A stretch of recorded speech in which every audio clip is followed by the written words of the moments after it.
Las Vegas, Samantha? Incredible. Absolutely incredible. And The great best people. experience of my life, actually. So fun. Yeah. I'm hoping you're saying it because I was there. Absolutely. Absolutely. You know that's right.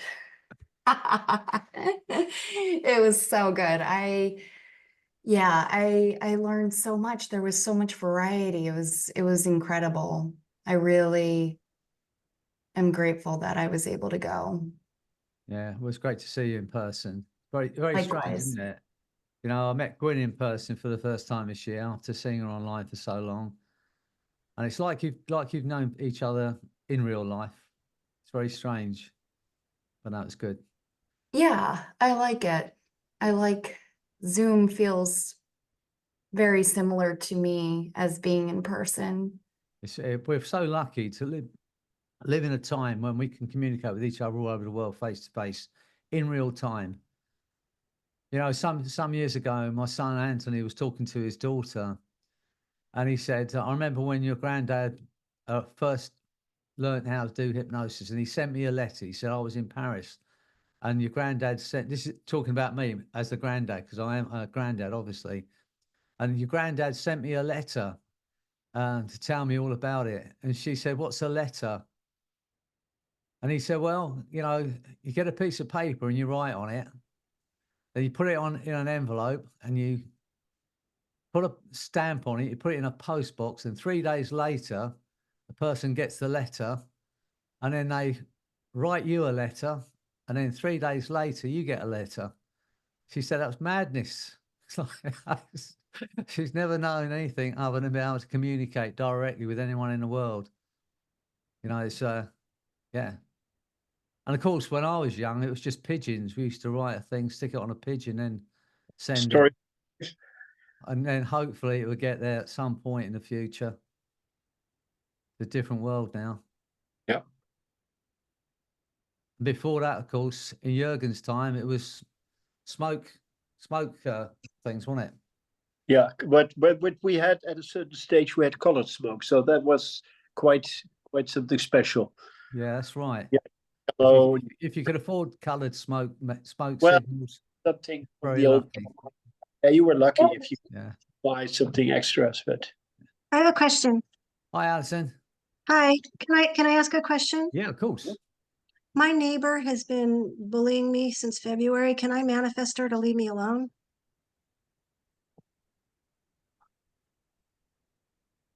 Have you asked her to leave you alone? Probably the easiest way. Huh, Have you thought we're not about really asking her? on. Have you No, just, we're not. why don't you just ask her, say, look, you know, you're really bugging me. Could you please leave me alone? She might just, not knowing she's annoying you or No, bullying she you. knows. She knows. She knows she is. She's aggravated.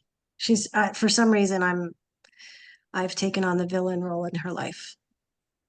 Mm. I'm I'm going to not wear my sure. cape proudly, though. Huh? I'm going to wear my cape proudly as the villain in her Yes. life.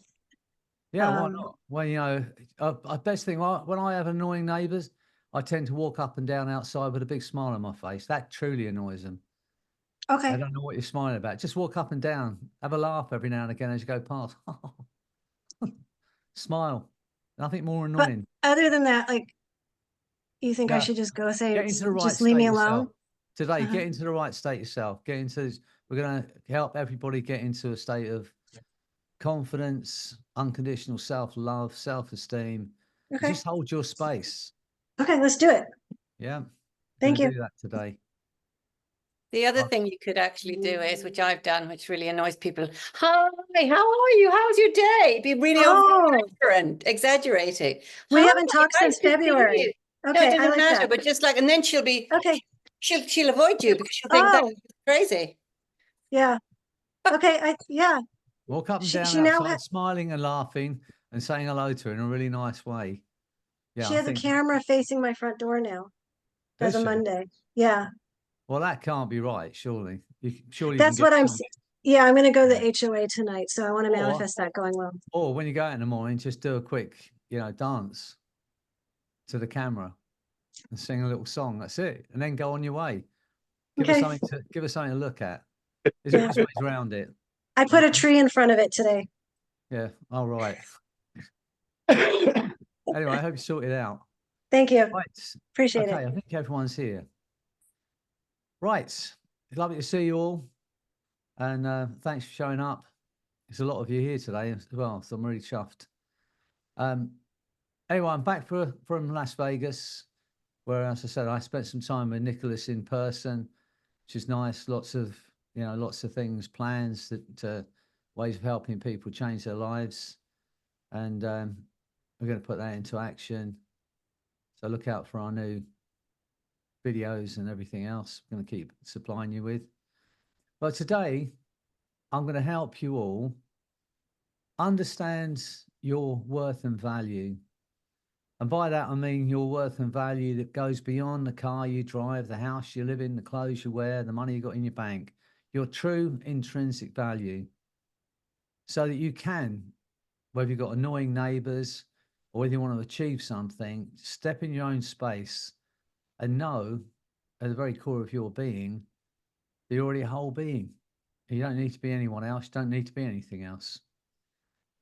As I've been saying to you for a long while now, you're already the most incredible creation. And sometimes there are people, like, you see my little dog here? I don't know if you can see her. I can't see myself on the screen. But look, she's here, look. Can you see her? Say hello to everyone. Hey, can you see her? Yeah. Name's hiding her.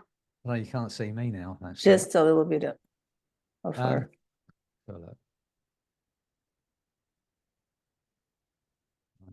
I don't know where I've gone on the screen, so I can't even see myself now. Don't even know if you can see me because I've disappeared. Can everyone see me? And are you looking at without looking? Yes, Yes. we can see you. Yes, we can see you. Okay, so, You can't see the dog, Freddie. sorry. To see you, we can't see the dog. All right. Okay. Well, I just seem to disappeared off my screen. I can't see myself. But anyway, the whole thing's going a little bit weird here today. Maybe it's me. I don't know. Right. Anyway, that's what we're going to do today. And I'm going to help you all get into that space of unconditional self-love, self-esteem, and self-worth. It's very odd. Sorry, I can't see myself on the screen. And what I don't want to do is when Nick gets back, say, where were you? We recorded someone else instead.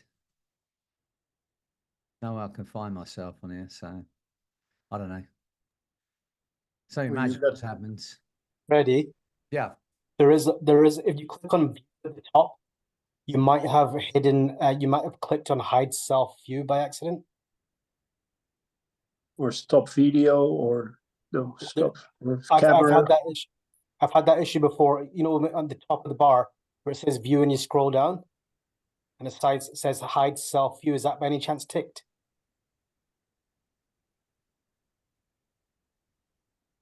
Hide non-video participants. No, gallery, speaker. Yeah, go down a bit, hide self view. Does it not record us all anyway? No. Sorry, No? just bear with me a second.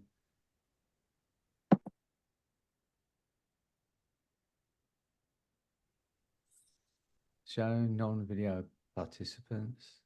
Show self-view. Ah, Yeah, all right, click got on myself that, now. click on show Thank self you. view. Yeah, I've sorted it out. So at least I know how I look to you anyway. Right, you Right, got it. anyway, sorry about all this. Liz is I'm boring her now. She's yawning like anything down there. So I better go on with it. Otherwise she'll just fall asleep out of boredom. Right, anyway, thanks everyone showing up. As I said, I'm going to help you, if you're not already there, step into that space of unconditional self-love, confidence, self-esteem, and self-worth. You know, that, as you probably know, because you've been joining me for a while now, helping my clients get to that space of unconditional self-love is the bottom line for me. Because I think to myself, why would you bother to quit smoking if you don't love yourself? Why would you bother to create the body and health you want if you don't love yourself? So that's been my bottom line for a long time. But we're going to take you all there, but also to step into that space of confidence. So whatever you're doing, you can do it from that space. They say the one thing that's almost irresistible when you meet people is confidence in that person's confidence. And I was reading something the other day, which I thought was really important. And I don't know where I heard it, and I don't know who actually said it. But they said, we're talking about energy. And I've never been into that kind of energy thing before, but I've met some really great people. And I work with someone called Dr. Marina Costina. We ran a one-day workshop in Las Vegas on spiritual hypnosis. And she actually has a machine that can photograph your aura. Some incredible scientist has created this machine.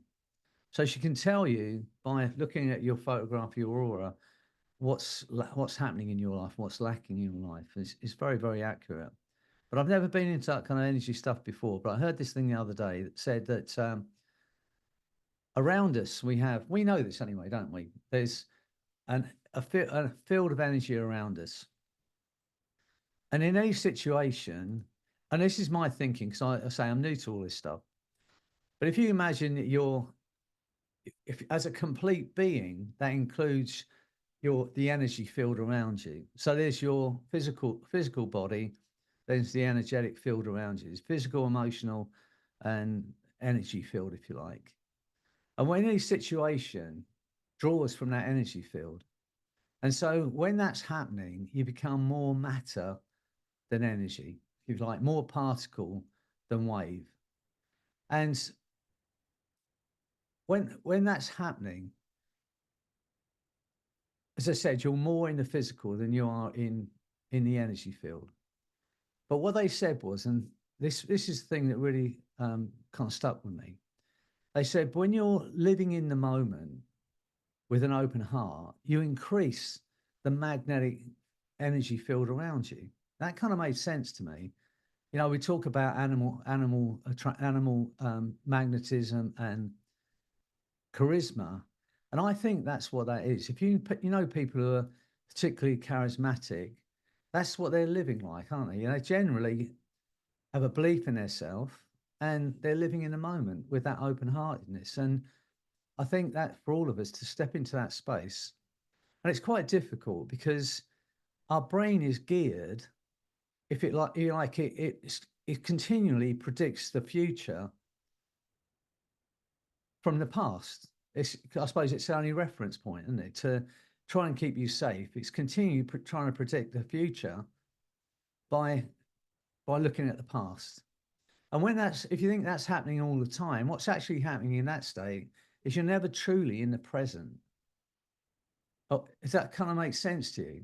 Because when I read that, that made sense to me. Because most of us, we're either living in the future or we're living in the past, and neither of those things actually exist. You know, they're man-made constructs. There is only ever now.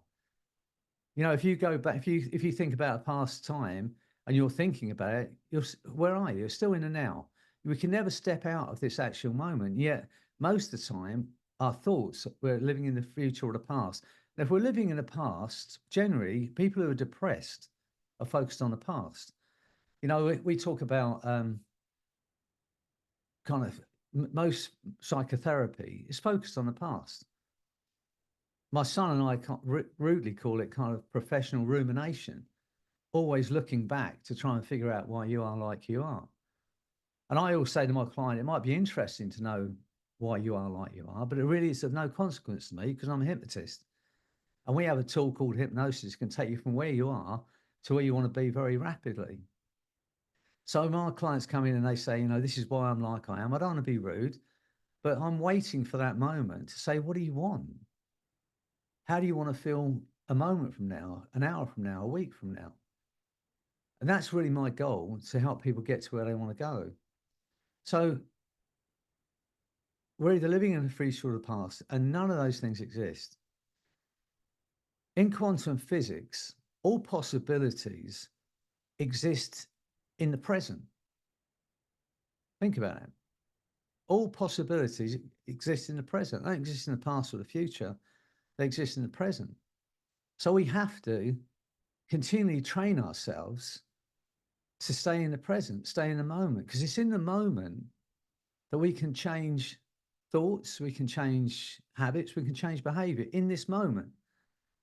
So that's something we all should try and do, bring ourselves back to this moment. You know, I see people who are worried or anxious, and that, most of you are therapists, and you know that's what they're doing. When someone's anxious or stressed or worried or fearful, they're anticipating a future event. And because our minds always run to the outcome, that's how our minds work. You know, some years ago, they did this bit of research and they put this man in one of those HMRI scanners, you know, one of those things that shows you the activity of your brain. And they put him in this machine and they gave him a simple task. And the task was to press a button in his left hand or right hand randomly. Whenever he felt like it, just press a button. And after about 10 minutes looking at this guy's brain activity, they could predict which thumb he was going to press before he pressed it. Even though he thought he was doing it, I'm going to press my thumb. Sometimes, get this, sometimes it was 15 seconds before he pressed his thumb, they could see what thumb he was going to press. 15 seconds before he actually pressed it. Now, when I read that piece of research, well, what they realized was that even though we think we're doing things in the moment, the decision to do it has already been made out of conscious awareness. So we can't do anything without our brain actually running to the outcome. If you've got a cup in front of you or a pen in front of you, and I ask you to pick that pen up or that cup up, you could do that easily. But to build a robot to do that one simple task would be immense. You need the best mechanics, best computer people, all of those things to do that one simple task. Pick a cup up, pour it into a hole in its face without spilling it or dropping it, put the cup down without spilling it or breaking it. And yet, if I ask you to pick your cup up, the moment I ask you to do it and you agree to do it, your brain would run through everything you need to do to pick that cup up, take a sip from it, put it back down. And it would do that in a microsecond before you move a muscle. That's pretty incredible. Now, when I read that, it's called a schema. I think that's what you call it in biology or psychology. It's called a schema. Your brain plans what it's going to do to create that outcome. So what that bit of research meant for me was, I understand I can't do anything. I can't talk to you this evening. I can't present in Las Vegas. I can't pick a cup up without my brain running to the outcome first, to plan everything I need to do to make that happen. And there may have been a time in my life, I can't remember when it was, when I might have been nervous about presenting, you know, in front of hundreds of people. But now, because I understand this, when I think about presenting, I know I'm going to imagine something, all right? I can't not imagine the outcome. So now I know that, I think I might as well imagine the best outcome. So when it comes to presenting, you can use this yourself if you're going to present. I run this little loop in my mind. They're all going to be friendlies. They're going to love what I've got to say, and we're going to have a great time together. And that's how I step out in front of people. And that's generally what happens. Because otherwise, how much time have you spent in your life worrying about stuff that never actually happened in the end? How much brain space, how much time have you spent worrying about stuff that never happened? So for me now, I keep bringing myself back to this moment. And if I'm worrying about the past, I remind myself that the past is a vacuum, it's a void that stretches back to the Big Bang. It no longer exists. Even what I've just said is now in that void. If it had been the most ridiculous thing ever, I can't get it back. That's done. You know, and all the things I could have done, would have done, should have done, this has no consequence. So I have to remind myself that the past is a void. And when I come to, if I'm worrying about something in the future, I have to bring myself back to the moment and say to myself, it's just my imagination. I'm going to imagine it differently. and your life changes. I don't even know what I'm talking about. So we were talking about energy. Right. So as I said, when I read that in that book about, well, it wasn't in a book, I think it's something online. And bring yourself back to this moment is so important because it's in this moment that we can change thoughts, change habits, change behaviors. So training ourselves to do that's really important. And knowing that whenever we're in a situation, reacting to a situation, it's drawing energy from that invisible field around us, and that energy shrinks. And when it does, we become more matter than we do energy, more particle than we are wave. So to hold ourselves in understanding and to understand that when we're living in the moment, when we are living in a moment with an open heart, then we increase that magnetic field around us, which draws things to us. I'm not just talking about people. I'm talking about, I don't know, and I've never been, into, Alison was talking about, can I manifest my neighbours being better towards me or stop bullying me? And I've never really been into manifesting and law of attraction. It was always a bit woo-woo to me, okay? But some of you may remember a few weeks back when we were talking about manifesting, I told you about my one dream in life was to have my book, my crime novel turned into a film. The dream for me would be to see that book as a film. It is a dream. It's a chance of happening pretty minimal. And I said, I'm going to put it out there because there's always that 6 steps of separation. Someone you know will know someone who knows someone who knows someone who works in the film industry.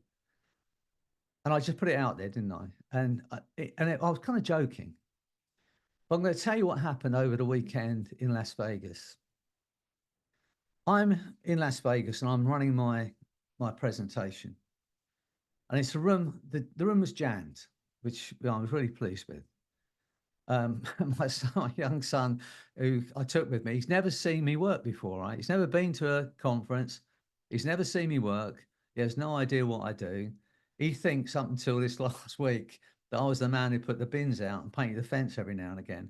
He has no idea what I do because he comes to the conference and it's like kind of blew his mind. And I said, look, if you want to watch me present, make sure you get there and get there early and get a seat. And he thought, oh yeah, yes, I definitely need to get a seat early. About 3 people are going to turn up. Well, he does come a bit early. 30 minutes before the actual presentation, the room was like 3/4 full. By the time I got there, it was jammed. So it was a bit of an eye opener for him. But anyway, the room's full, and there's a man sitting on the floor right at the front because he couldn't get a seat, obviously. So he's up in actually sitting in front. I'm doing my stuff, and I could see, he was really interested in what I was doing. Turns out that he's the man who wrote Fight Club. Have you seen the film? He's the author of that book and, director of that film. So I thought, okay, well, I'll have a word with him.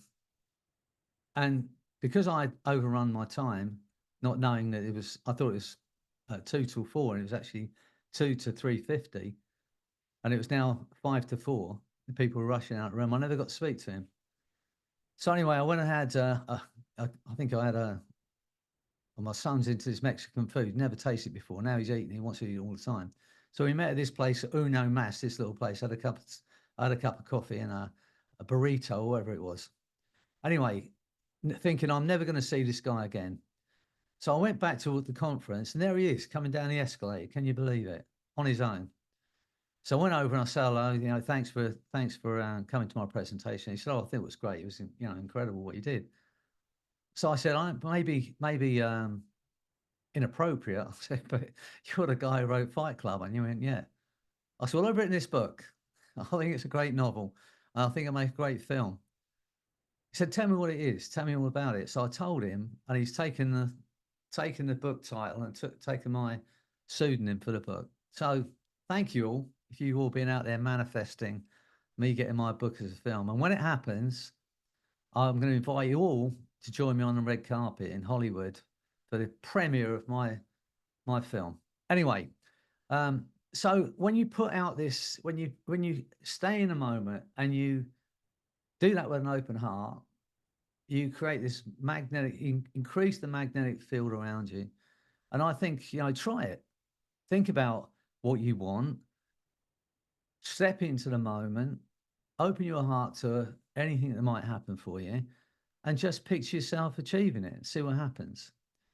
Anyway, we've gone a little bit off track here. I was going to talk about confidence and self-esteem. Hi, Sarah. Sarah. Hey, Freddie, can I ask a quick question? Yeah, of course. Yeah.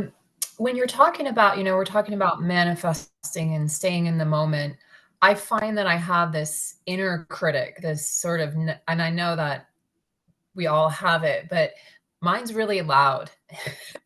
Excuse me. And so in that moment, there's a part of me that really believes it's possible, that abundance or that book deal or whatever it might be. And then there's that part of me that's like, who are you kidding? Who Yeah. are you kidding that something so good could happen to you? Okay. So how do we overcome that nasty inner critic in those moments? Okay, I'll tell you exactly how you do it. Firstly, take your time out to listen to the voice, because you think it's your voice. I promise you it will not be your voice if you listen carefully enough. You know, I throughout my early kind of life, you know, maybe 22, 23 years old, I had that critic. I still have you know, we all have that critical voice, but one day, and I thought it was me. You know, you're never going to amount to anything. You're never going to achieve anything. You can't do it. You know, you're this, you're that voice. And then I listened carefully to whose voice it was, and it wasn't my voice. It was my dad's voice. It sounds very much like me, to be honest with you, but I thought it was my voice. It wasn't it was my dad's voice. And, you know, he died a couple of years ago. He was 97 years old. I don't believe he ever really, truly believed in me. Never mind. But what I'm saying is I had listened to it and I recognized it wasn't my voice for a start. So that's the first thing. Listen to whose voice it is. And sometimes people, you know, they don't always do it with malice. You know, a parent can try and protect you by saying, look, you know, you're a sporty girl, but you're not very academic. They don't want you to be upset by trying to do something you can't, but that's only ever their opinion, okay? I know we're going off track. I'm going to teach you how to do this thing. I call it, the thing I created, I call it the blink and delete technique. If you've got a pen in front of you, you might want to write this down. Right, so it's very simple. You know, throughout our life, this is my thinking on this. We're geared to thrive. You know, if you're given the right environment, the right opportunity, we're going to thrive. Not all of us get that opportunity, but we're always making decisions. In any moment, we're making decisions. Most of the time, they're like of no consequence. Shall we have a cup of tea or not? Shall I have an apple or an orange? You know, shall I turn left or right? You know, the non-consequential decisions. But every now and again, we're making big decisions. And the thing about making big decisions, generally, we're making decisions when we're emotional. And when we're emotional, we're not functioning optimally. When we're emotional, we're not thinking straight, okay? But most of the big decisions you made in your life were made in an emotional state. And I say this, I know my son cringes when I say it. I said, never decide to get married when you're madly in love with somebody. When you can't wait to meet them and jump their bones. That's not the time to make that decision. Now, wait, you're having a cup of tea, you don't know what to say to each other. And if you still want to live your life with that person, make that decision then. Not when you're crazy mad in love with somebody. That's not the time. Because we're not functioning properly when we're madly in love, or we're angry, or we're passionate, or anything else. But we're making decisions all the time, okay? And here's the other scary thing about us as human beings, is that most of the beliefs you have about yourself, who you are, what you're capable of, what you can and cannot do, most of those decisions were made by a child under 7. That's a very scary thought. You would not have a 4-year-old girl making a lifelong decision about what you're capable of. You don't have a 5-year-old boy deciding on who you are or what you can or cannot be. And yet most of the beliefs we're walking around with were created by the time before we were 7. And that is a very scary thought. Even our religious beliefs were created by a child under 7. So here's what we do when we have the inner critic. You know, I can't do this. You're never going to do it. Who do you think you are to want this? You know, that voice, Here's what you do, right? You ready? The moment that negative voice comes into your head, you ask this question: when did I make that decision? I can't do this. How old was I? Where was I? Who was I with? And was it even my decision, right? You ask these 4 questions. The moment that critical voice comes into your head, can't do this, I can't do that, I'm never going to do it, I'm not any good. When did I make that decision? How old was I? Where was I? Who was I with? And was it even my decision? Right now, I promise you this. When you ask that question, you will immediately go to where you made the decision. And the hard part of this is accepting, could that possibly be true? Because you probably look at yourself at 4 years old or 5 years old, whatever that might be. So that's the hard part. You're not going to need 20 years of therapy to get to this point. If you ask that question, you immediately go to where you made the decision. And then you look at it from where you are now, from the evolved person you are now, because you are. You're evolved. You're not the same person you were a week ago, never mind 20 years ago. You've evolved, you've learned, you've had all these experiences and everything that who you are in this moment. So you look at it from where you are now and you ask this next question. Now that I've evolved, is that decision any longer viable? Or is it an obsolete decision that I made in a less informed state? Because we're only ever making the best decisions throughout our life. But you don't have all the information at 13. You don't have all the information when you're 7 or even when you're 20. Yet we're still making decisions. So you ask that question, is that decision any longer viable? Now that I've evolved, is that decision any longer viable, or is it an obsolete decision that I made in a less informed state? And if the answer comes back, no, it's obsolete, it's no longer necessary, it's not who I am, then blink twice and delete the decision. Blink twice and delete the decision.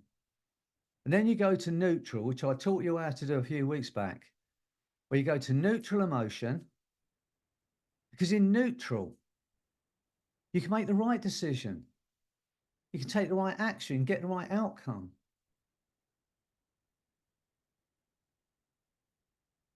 Have you all got that? It's very simple. The moment that inner critic goes off in your mind, I can't do this, you're not any good, you know, you'll never achieve it. Who do you think you are to even think about achieving this goal? The moment that voice goes off in your head, you ask this question. When did I make that decision? How old was I? Where was I? Who was I with? Was it even my decision? And I'll tell you this, many, many times, you'll realize it wasn't even your decision. It was someone else's opinion about you. And it might not have been done in malice, but it was still someone else's opinion. It wasn't even your decision. If you're a child and you're with your mother or your father or a teacher, and they say, you know what, don't try too hard at this because you're never going to achieve that. It's not who you are. You're a child, they're an adult. You think that must be true. No, it was only ever that person's opinion. You ask the question, you immediately go to where you made that decision. Ask the next question, now I've evolved, is that decision any longer viable? If the answer is no, blink twice, delete that decision, and then go to neutral and make a new decision. For me, this is how you can continually upgrade your brain. You can do this while you're on a bus.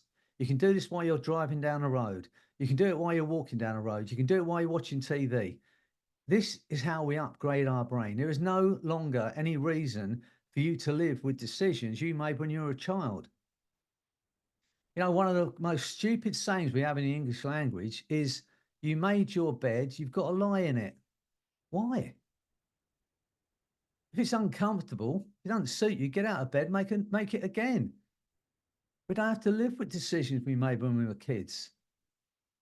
We can say that, you know, I've seen over 25,000 people to help them quit smoking. I can count on maybe 3 or 4 hands the amount of those people that started smoking as an adult. Let me just let my dog out, just 2 seconds.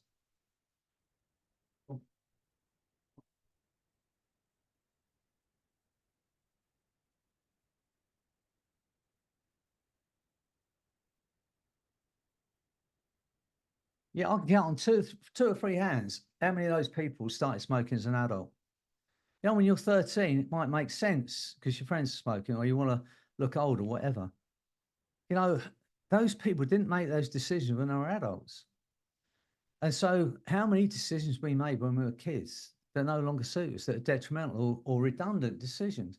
We have hypnosis. That's the joy of what we have.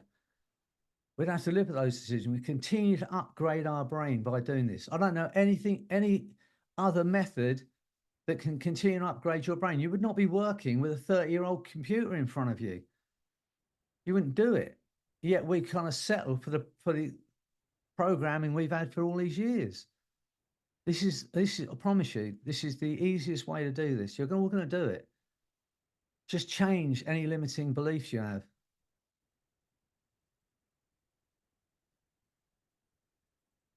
Okay. Yeah. If you've got any questions on this, ask. But this is, you know, it's a simple method. Some years ago, Doreen's here, and when I was running the Creating the Body Health and Happiness group, Doreen was my kind of PA. She always remind me to do the recording, and she would remind me it's time to start and all that kind of stuff. She's been a great friend and in my life on Zoom. And another friend of mine was on Zoom one night on Creating the Body Health and Happiness, and afterwards she said to me, she said your energy was off, and I said, you know, what do you mean? What, you know, she said, well, you'd have to figure it out. I thought, well, that's some kind of friend. You at least tell me what it is that's off. But she said, I think whether you're doing, well, know it or not, you're creating a kind of dependency on you, because this was kind of a weight loss group. And I've been running it for a couple of years. And she said, you know, the thing is, what happens when you're not there? Are these people still going to be losing weight? Or is it because every week, every 2 weeks, you know, they're there and you're, and I thought about it afterwards, what she said, and I asked the question, what is that? And I realised that I had a need for approval. I wanted people to approve of me, and that's not a very attractive trait as far as I'm concerned. But it's, you know, I asked the question and it came back. That's what this is all about. So the next morning I did the blink and delete. You know, when did I make that decision? How old was I? Where was I? Who was I with? Was it even my decision? And I promise you, the moment I asked the question, I went to 4 years old with my dad. As I said to you earlier, he never did approve of me.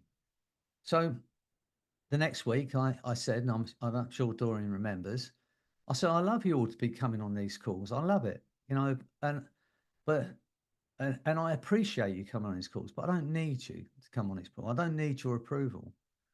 And it was a big moment for me because I've been saying to my clients, the moment you say you need something, you're in trouble. There's a difference between, oh, I fancy a glass of wine and I need a glass of wine.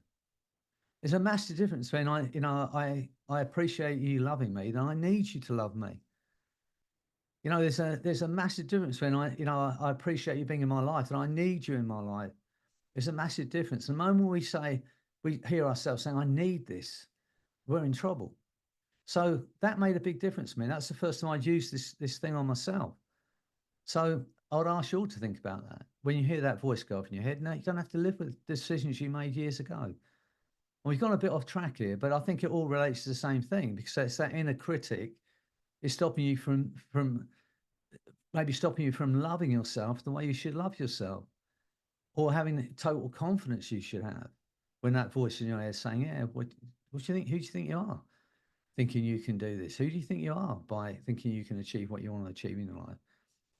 The moment that voice goes off, just ask that question. When did I make that decision? So, you know, there's just simple things we can do. Tonight, as I said, my goal here tonight for all of you is to believe what I believe about you. I've met Doreen, I've met Diana, you know, both with Diana with one N and Diana with two N's, and they're both all fabulous people. I've met Anita, you know, and Gwyn in person, you know, and Andrea and Jen and Georgina. I know how incredible you people are. Jürgen, I know it, and I know when you're with me, I know I know it. But holding that space all the time is quite difficult. And I want you to understand and believe what I believe about you, so you can achieve what you want to achieve, whatever that might be. And it's not about achieving. You're already a whole being.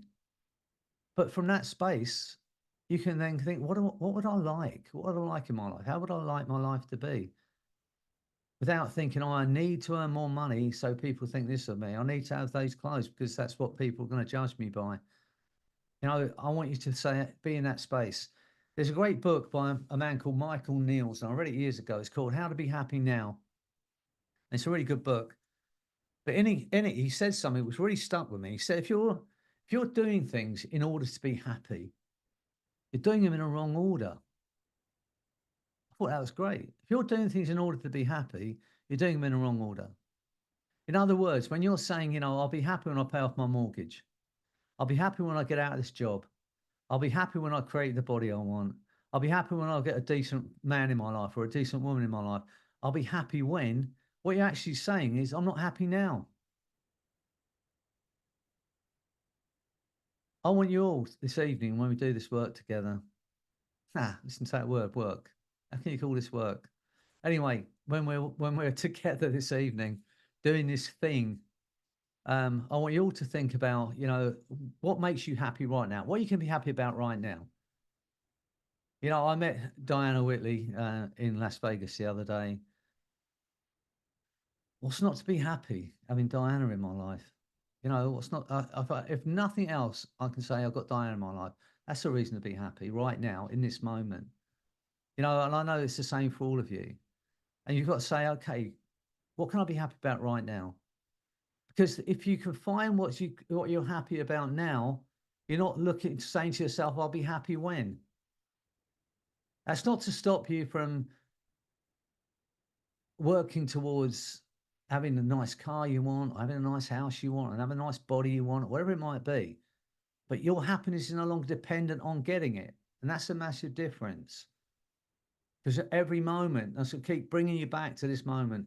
I want to be happy in this moment. I can be happy in this moment. I can find things to be happy about. Doreen in my life, both Diana's in my life, you know, Andrea, Jen, all these people how lucky can a man be? How lucky can one man be? Anyway, I'm not going to get into that song, but you know, how lucky can I be? So I can be happy in this moment. No matter what's going on around me, I can be happy in this moment. And I'm going to be, because I love this life. And yeah, it doesn't stop me from thinking, you know, I'd like to have that, or I'd like to have that. But my happiness is no longer dependent on it. I want you to think about this. Just these are simple things that we can do to change the moment we're living in. And if we're living in that moment, as I said to you, living in the moment with an open heart, then you increase that magnetic energy around you, which is going to draw, if you want to think about manifesting, then you're going to draw the things that you want. If you're living with a negative energy, then that's what you're going to draw. I promise you. If you're living in that negative energy, that's all that's going to happen to you. If we say I can't do this, I promise you you're never going to do it. What we say to ourselves, what we run in our mind is so important, because that's all we've got, isn't it? The words we say to ourselves. Our minds are never silent. There's always some kind of chatter. Mostly it's monkey chatter. But you know, we've got to figure out the words we want, the things we want, and repeat it to ourselves. Put it out there. You know, as I said, I was never into this manifesting. I'm still kind of think it's a bit woo-woo. But why did that guy show up at my show, of all the places in the world? Why him? Why there? You know, because I asked all of you a few weeks back to think about how I can achieve that goal. So I don't know, but too many weird coincidences happened for it to be coincidence. So this evening, I want you all to understand your worth and your value. I'm going to take you into that space now. And before you leave it tonight, you will understand just how incredible you are. Because each of you are. You are the most incredible creation. Just think about it. Look at Chris. He's already out in space. He's already doing it. I think you can see Chris on your screen. He lives in that space. And you think it's, you know, you actually think he's at home with a Zoom screen. No, he's actually out there in space, floating in space. Look at Doreen. She's living in the Northern Lights, whatever that is. You know, so we can get into this space together and start enjoying ourselves and understand it's okay to love yourself. You You know, as I said, in England, we use it as a derogatory term. Oh, look at her. She loves herself. Oh, look at him. He loves himself. We should be saying, how incredible. She loves herself. How wonderful. He loves himself. You know, the thing about unconditional self-love is this. When you have an unconditional self-love, you're never not loved. And the need to be loved is gone. Then you can appreciate being loved. You can appreciate the people in your life that love you without needing to be loved, because the baseline is you're already loved. Anyway, must be Las Vegas. My mouth is running on. I don't even know where I'm going with it. And we'll be here all night if I don't stop. So, are you ready to get into that space with me? Are you ready to have the understanding of just how incredible you are, feeling that feeling of unconditional self-love? Okay. Right. Get yourselves comfortable. Are you around, Diana? Have you got to go dog walking or dog sitting or whatever that is? You're here. Good. Excellent. Okay. Right. All right, everybody. And get yourselves comfortable. Look, Gwen, she's already gone. Look, she's a hypno junkie. Look at her. All right. Okay. Diana's in bed. She can't wait to go into it. Wherever you are, whatever you're doing, wherever you're sitting or lying, the bed will support you. No matter how relaxed you become, the bed will support you. Okay. What I'd like you to do, if you can, place your feet and your hands separately. So you haven't got your arms crossed, your legs crossed, or your eyes crossed. Right. Uncross everything, in other words. And just place your hands separately, place your feet separately. And when you're ready to go into this beautiful space, take a deep breath in. Hold it for a moment. And as you breathe out, allow your eyes to close. That's right, darling. And just think of those other experiences of hypnosis you've had. How it's felt to sit and listen to my voice speaking to you. Remembering the words and the sounds and how it felt as you drifted into that beautiful space. Just for a while. Nobody wants anything. No one expects anything. And there is nothing for you to do but to listen to my voice. That's right. Focus on those tiny muscles around your eyes and allow your eyes to relax.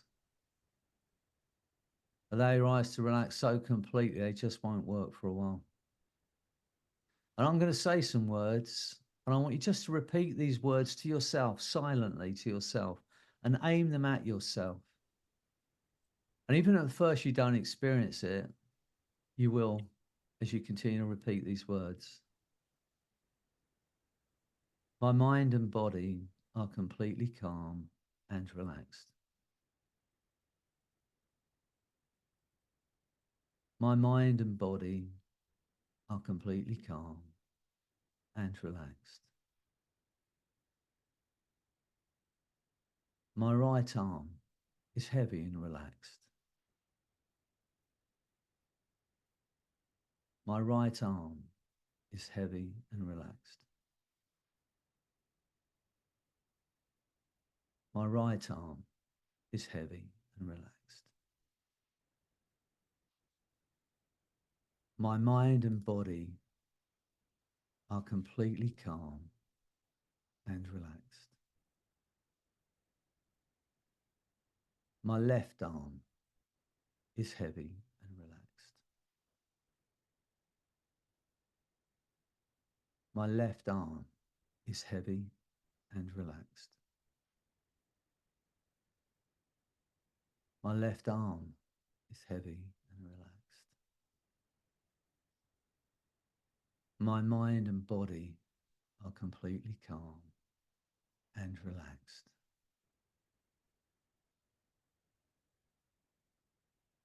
My right leg is heavy and relaxed.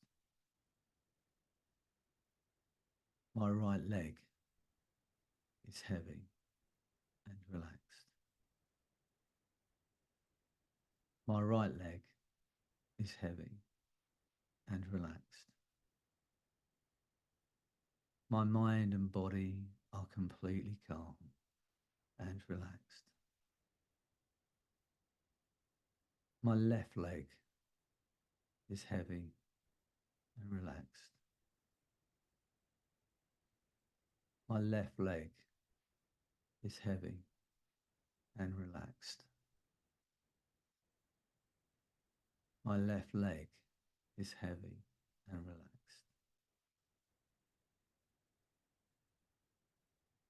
My mind and body are completely calm and relaxed. My mind and body are completely calm and relaxed. Now, as you drift deeper and deeper into hypnosis, less and less aware of yourself as a physical being, but totally aware of yourself as a mind. And that mind drifts without boundaries, without borders, without limits. Unaware of where your left elbow is, or your right wrist, or your left shoulder, or your right knee. As you relax more and more, drifting deeper and deeper into hypnosis, get a sense of that happening automatically. Imagine there's nothing you can do about that. Every word I say just doubles that feeling. Drifting down through space and time, down toward a place of total bliss. Just for a while, nobody wants anything, no one expects anything. There is nothing for you to do but to relax and listen to my voice. Nothing bothers or affects you, nothing disturbs you. All that matters now is you, the sound of my voice, and that feeling of self-worth and confidence and self-belief. And just when you think you've reached the ultimate space of profound hypnosis and trance,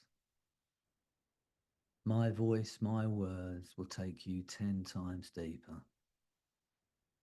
Get a sense of that happening automatically. Because not moving and not speaking makes it easier to not listen to anything other than the sound of my voice. Every word I say doubles that feeling. And everything I say now is your reality. Every suggestion I give you, your mind and body will act upon at a molecular, cellular, neurological level. It's now your reality. You have a conscious mind and an unconscious mind. And that unconscious mind, the back of the mind, can continue to hear, to understand and respond to those things I might say without the need for you to do anything at all. It's so much easier for the conscious mind simply to relax and enjoy that letting go. That's right. Letting go even of the effort it takes to make the effort that it might take. To tell the exact position of arms, legs, or the entire body now that seems to drift through time and space.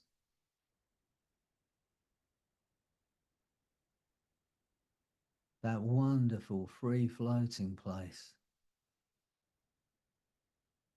of effortless relaxation and letting go. Allowing events to occur in their own time, in their own way, as you drift as a mind. That mind drifts without boundaries or borders.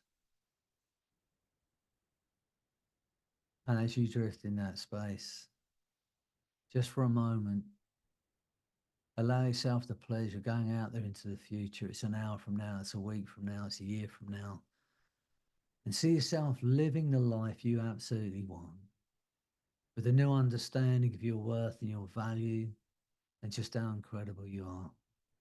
And I want you to notice the way you move and the way you breathe.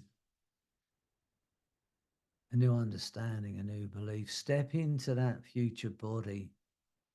Feel into it. Get a sense of how good it feels and how incredible you are. and ask this question: how much fun is it to be free of every limitation? How much fun can I make it to hold that absolute belief in my worth and value? How important is it for me? Because now you know how good you're going to feel. Everything about your nature, your mind and body is inclined toward making it happen. We want to feel good. We want to be happy. We want to enjoy this life. And the unconscious mind can allow those changes to occur while the conscious mind drifts off someplace else entirely now. That's right. In your own time, in your own way, aware of events that occur along the way, as the unconscious mind utilizes that opportunity to alter your awareness, continue that learning in whatever way is the right way for you. Learning that feeling of letting go of the past, letting go of the future, living in this moment together. Just for a moment, feel the energy and the love in this group. Get a sense of that now. A part of and apart from everyone in this group. A part of and apart from everything in the universe. There is no separation. And in a moment, you're going to have the most incredible experience of liberation and freedom. Because in a moment, the essence of who you are, that intangible part of your being, the passenger, the observer in that physical body, is going to separate out from your body through the top of your head, out through what's known as the crown chakra. Get a sense of that happening now, just drifting up out of your body and leaving your body where it is. And as you drift away from your body, I want you to look back at that body and just for a moment, show it some appreciation. How incredible is your body? Because it is the most incredible creation in this known universe.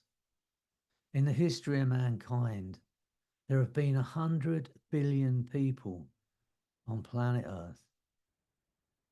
But it's only ever been one of you. You are unique. Just for a moment, look at your body, show it some appreciation, make a decision to look after that body. But notice as you drift away from your body that you are not your body. You are not your name because that was given to you. And that whatever you thought you were, you are so much more than that. Notice that the essence of who you are is pure energy, pure intelligence, light and love. That's who you are. You are pure energy, pure intelligence, light and love. And anything that's not that was learned. That's not you. Get a sense of that now. Notice that the essence of who you are is ageless. No matter how old your body is, you, the essence of who you are, is ageless. And get a sense of that now. Nothing that happens to that body in that chair can ever touch you. Now get a sense of drifting even further away, drifting up out of that building you're in, drifting up into the sky, drifting higher and higher like a helium balloon that some young child has let go of in the park. Get a sense of drifting so high that you can look back at this beautiful blue planet we are living on. Get a sense of that beautiful planet spinning through space and time. How lucky are we to have landed on this planet? Of all the planets in the known universe, how lucky are we? See that blue planet in your mind's eye, the whites of the clouds and the mountaintops, the blue of the ocean, the green of the forest, the browns of the deserts. And notice as you look at that planet from way off, from the space of the essence of who you are, totally, completely detached from all physical feelings. Notice how your perspective changes. Things that had seemed overwhelming no longer have any power over you at all. Things that had seemed hard or difficult to overcome no longer have any power over you at all. Things that had been making you anxious or afraid no longer have any power over you at all. Now in your mind's eye, get a sense of a target, like an archery target or a spinning vortex of light. And in the middle of that target, of that vortex, is the most intense, incredible, wonderful feeling of unconditional self-love, self-confidence, self-esteem, self-worth. In a moment, I'm going to make this sound. And as I make that sound, you'll be fired, shot like an arrow straight through the center of that target. And as you go through the center of the target, your mind and body will be flooded with the most incredible, intense feelings of unconditional self-love. I want you to know you are worthy of that feeling. Of self-confidence, I want you to know you are worthy of that feeling. Because you are the most incredible creation. Because you are love. And you are loved and you are loving. A feeling of self-worth. So get ready. As I make that sound, you'll be fired, shot like an arrow, and your mind and body are going to be flooded with those wonderful feelings. Maybe more than you've ever experienced before. Get ready. And now you're in that space. An absolute understanding of just how incredible you are. That you are love, and you are loved, and you are loving. You are pure energy, light and love. That's who you are. And anything that's not that's not you. Feel your heart expanding with that feeling of unconditional self-love and self-confidence, self-worth, self-esteem. And notice your heart expanding with that feeling. Notice that your heart can't contain that feeling. It's spreading through your body like a healing golden fluid flooding into every cell, every fiber, every molecule of your being. May become aware of those changes in your body at that level. As that healing takes place in your body, get a sense of that now. And as you drift in that space, notice that every doubt, every limiting belief, every negative thought that was ever placed on you has gone from your mind and body, every irrational fear, because it cannot coexist in your body and mind with that feeling of unconditional self-love, that feeling of self-worth, self-confidence, self-belief. And from today, if ever you doubt yourself in any way, if ever anyone tries to place any doubt on you, it will be as if I am standing right beside you with my arm round your shoulder. You will feel my energy. You will feel my strength transferring to you, combining with your energy and strength. And you'll hear my voice in your mind whispering these words. You are love, and you are loved, and you are loving, and you are the most incredible creation. And you'll know that I believe it, and you'll know it's true. From today, if you doubt yourself in any way, if anyone tries to place any doubt on you, it will be as if I'm standing right beside you, my arm around your shoulder, whispering in your ear. You are love, you are loved, and you are loving. And you are the most incredible creation. Get a sense of that energy and love now. As you drift in that space,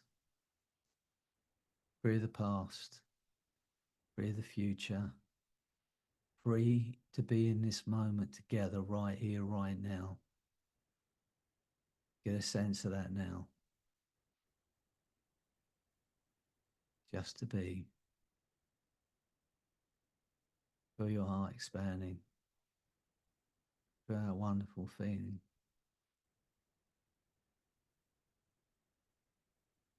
And go over it with your unconscious often as you need to know that you are free. Free to be. That you are already the most incredible creation. Only when the unconscious mind knows and has made those changes at a molecular, cellular, neurological level, and allows the conscious mind accept the changes made. Because in a moment, I'm going to count to 10. Every suggestion I've given you, your mind and body will act upon. On 8, your eyes will open. You will feel incredible because you are incredible. Like you've had the blinkers removed. You will see things differently. Like you've had a ton weight lifted. A feeling freedom, a lightness of being you may have never experienced before. And on 10, that new understanding, that feeling of empowerment, that self-belief, it's going to grow stronger day by day. Imagine that's happened. There's nothing you can do about it. The harder you try and remember what it felt like to doubt yourself, further away it goes. And from today, my voice will be louder than any negative voice that was ever placed on you. You'll hear my voice in your mind. You are loved, and you are loved, and you are loving. And you know I believe it, you know it's true. And every negative, limiting belief that was ever placed on you will be drowned out by my voice. So get ready as I count to 10. On 8, your eyes will open.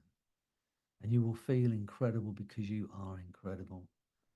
And on 10, this new understanding of belief is going to grow stronger day by day. 1, being absolutely wonderful. 2, to create the life you want by helping others create the life they want.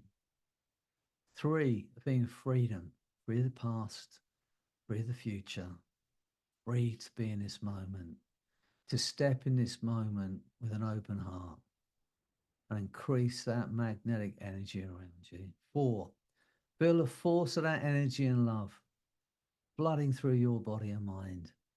5, feeling incredibly alive now. 6, 7, 8, eyes opening, feeling absolutely wonderful. 9, 10.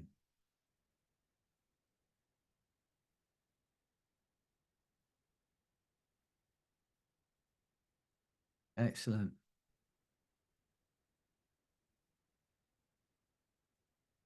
I'll let everybody just drift back up or drift back down, whichever way you wanted to drift. Diana's there in a state of bliss. We might have to all wake her up in a moment. She's still in the land of, I don't know, she's still floating there in space, I think. We'll give her a couple of seconds. If not, we'll have to wake her up.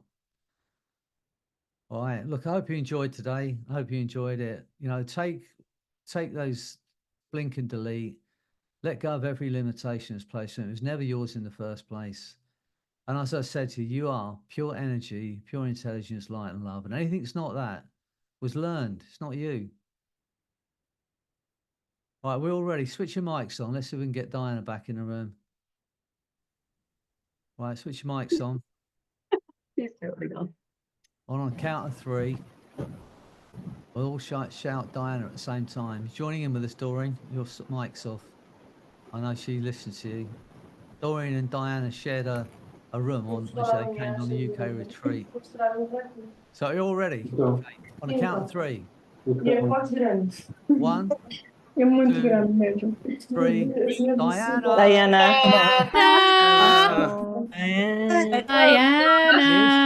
There she is. Well done. Hello, Diana. It's lovely to see you again. Speak so everyone knows you're back. Switch your mic on so we know you're there. There she is. Back in the Zoom. Lovely to see you. All right, anyway. Lovely to see you. Yeah, good. Okay, look, I hope you all enjoyed it. Wherever you are, whatever you're doing, have a lovely evening, lovely morning, lovely day. Freddie, thank you. Remember, you are loved, you are loved, Bye, and you are loving. everybody. So are you. Take care. Bye. Bye. Thank you, Lovely, Freddie. Freddie. Thank you. Thank And you. Diana Freddie. Whitley, just to let you know, I got that beautiful picture you gave me, got it home safely. It's still in one piece. So thanks very much for that. Oh, you're very welcome. I'm glad you like it. Thank you. And it was great to see you. And you. All right, until we meet again, we're going to see each other anyway pretty soon in the future. Especially if I On get that my, carpet, if especially nothing else. especially if I get my film made, then you can be the photographer for the red carpet. All right. Okay, then. Right. Have a beautiful Bye-bye. day, all of you. Bye, Take care. Bye for now. Bye. Thanks a minute. Bye. Thank you.